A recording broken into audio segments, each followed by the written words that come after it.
Next speaker is a close friend and co-coach with him at the Social Man. He's been there since its founding. His name is Nick Sparks, and he is a returning speaker to the 21 convention. One of my favorites and a total badass. Thank you for coming. Thank you, man. Good. Appreciate it.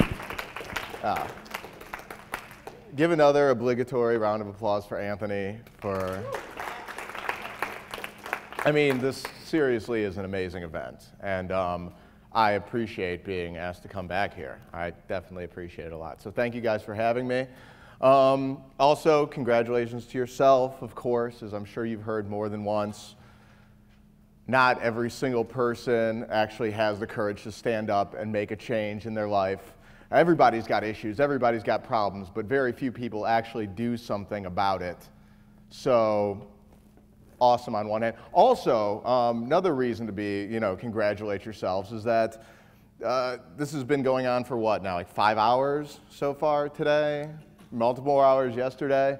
Yeah, 6 hours perhaps. I don't know if I could pay attention or focus on anything for that long. So the simple fact that you're able to do that deserves its own round of applause as well. It's interesting though. I kind of liken it, an analogy I would use is actually listening to a woman, as Fran was talking about it up here earlier. It can be difficult sometimes, just like it's difficult to actually focus on hour after hour after hour after hour of guys talking. Why? Because, well, in this case, you're tired. Your brains have processed so much shit, and it can only process so much more. In those cases, when you've got a beautiful woman standing in front of you, your heart's pounding, your head's going, it can be hard to actually listen and pay attention in that case without thinking a million different thoughts at the same time. So you can draw a little analogy between what you're doing right now, the actual focusing skills it takes, and talking to a girl. It's not really part of my speech, but I just thought of that. So, why am I here?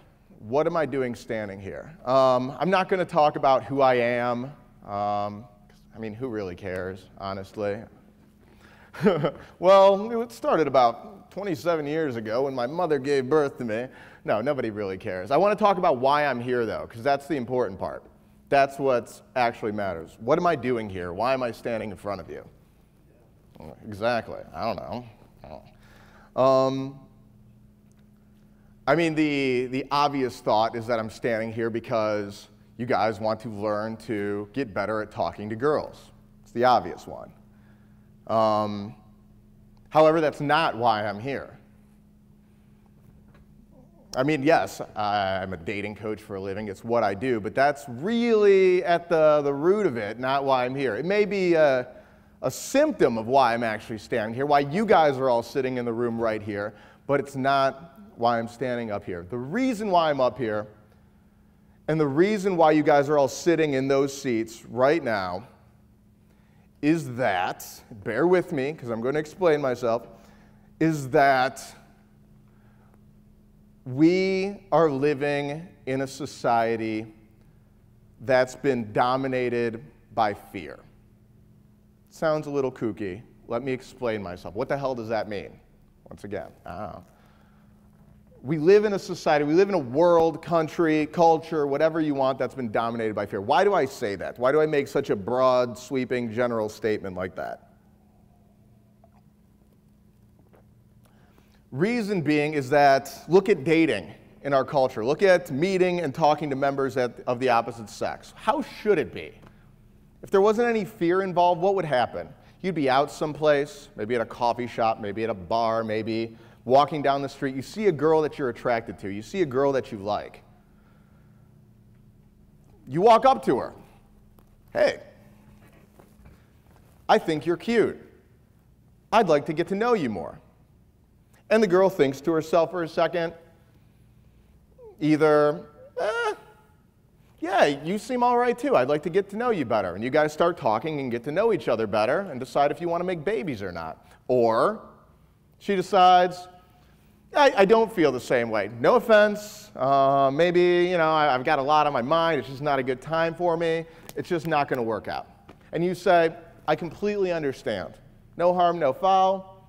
And you just simply walk down to the next girl that you see that tickles your interest, say the same thing to her, and she decides, makes the decision. Easy, simple, the way it should be. Almost too easy.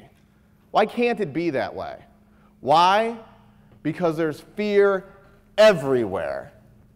When you're walking up, your mind is racing. Oh my God, so what should I say? Is she going to reject me? Is she not going to reject me? What is she going to think about this right now? Is anybody else going to see me get rejected? You're trying to make a conversation happen, and it's like, okay, what do I say? What do I say? What do I say? How do I do this? I want to do this, but I'm not sure I'm going to get rejected here.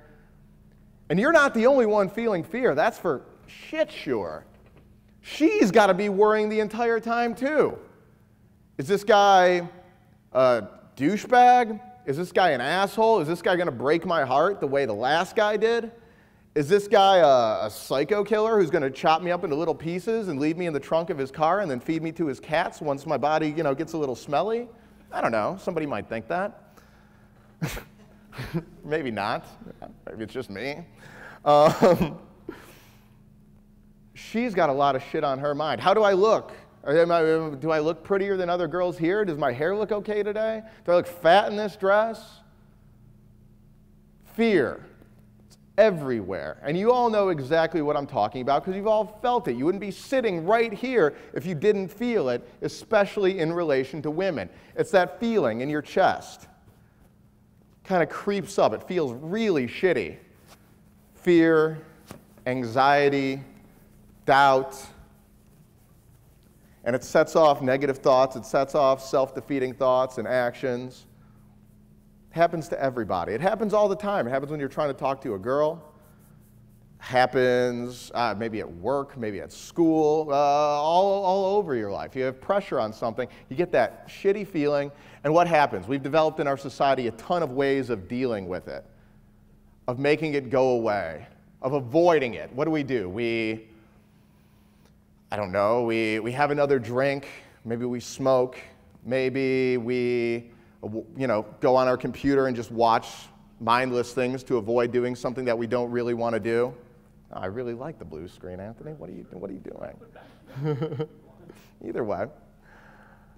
We maybe pull out our phone and just stare at our phone. Do we really need to check our phone? But no. Why? Because it's easier. It's comfortable. Instead of dealing with the shit that my mind could be dealing with, oh, no.